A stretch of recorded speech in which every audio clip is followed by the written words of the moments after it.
Welcome back everyone to another LEGO Star Wars The Skywalker Saga news update, and there's quite a few positive things to talk about today. However, I feel it's going to be overshadowed by something quite unfortunate. Let's not waste any time. Like if you enjoy, subscribe if you're new. Let's go. Now let's start off with some clarification tweets from TT Games, because in my last video we went over the accessibility report for the game, and in that it was reported that you would be able to adjust the difficulty of the game. This isn't exactly the case. TT Games tweeted this in response to someone asking that question.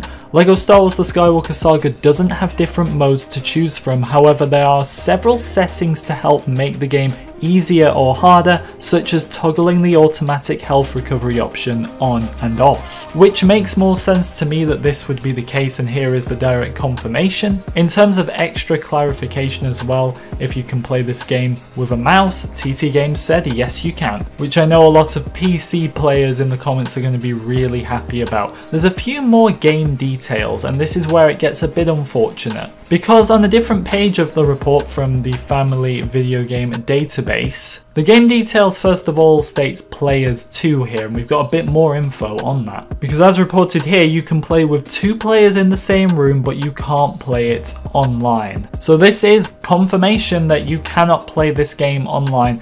I know it's very unfortunate, and the only part of me that is kind of going to let this slip is because of the huge development issues with this game, what the devs were put through, and in terms of that, I can sit here and say that I'm not going to hold them accountable for this at all, because the game already looks incredible as it is, and although I would have absolutely loved multiplayer, and I'm sure you all would have as well, and I'm really upset that it's not in the game, I just have to give the devs the benefit of the doubt here that there's nothing more they could have done with the huge development issues for LEGO Star Wars The Skywalker Saga. In terms of the character packs, now it is confirmed that you can buy these separately, so if you just buy the standard edition of the game because you don't want all 7 of them, or you want to buy all 7 of the character packs separately at a different time, these will be available to buy. We just don't have a price on them yet. And the duration of the game is confirmed here. Playtime, it takes between 14 and 16 hours to play a round of this game. Seeing everything in the game can take players up to 50 hours. And I suppose a lot of this is dependent on as well, in terms of levels, people thinking are they too short? We all know there's 2 different ways we play levels in LEGO Star Wars games. We rush through it, or we try and find everything, all the mini kits, all the collectibles. So in terms of if you're looking for the additional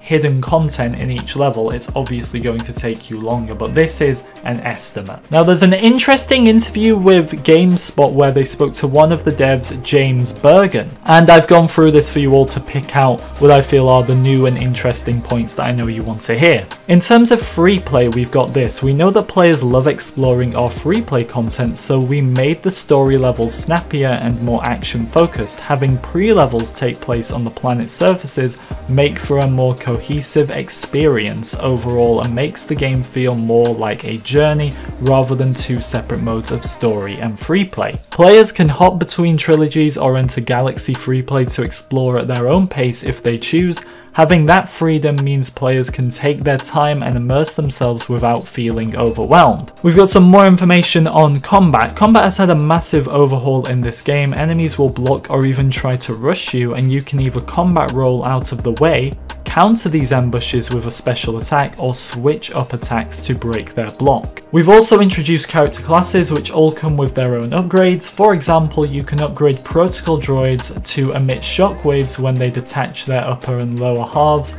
stunning all enemies in a small radius. We wanted to make combat overall more engaging, with more ways to use character quirks to your advantage and add that sense of power and progression. Force powers can be used with free aim, allowing you to grab any nearby LEGO rocks or debris and hurl it at any enemies nearby, which is extremely satisfying to do with explosive barrels or even battle droids themselves. Same with blasters, you can now free aim and shoot enemies with precision, allowing complete control on how you can save the galaxy and defeat the Empire. We've got some more interesting points here on the Holoprojector, which obviously we've seen in the trailer. Take the Holoprojector for example. It's more than just a simple navigation tool. You can keep track of all current quests, set waypoints across the galaxy, use studs to purchase rumors on how to unlock certain characters and vehicles, and much more. Now, in terms of characters, there's some interesting points, because near the start of the article it states this: the producer also took some time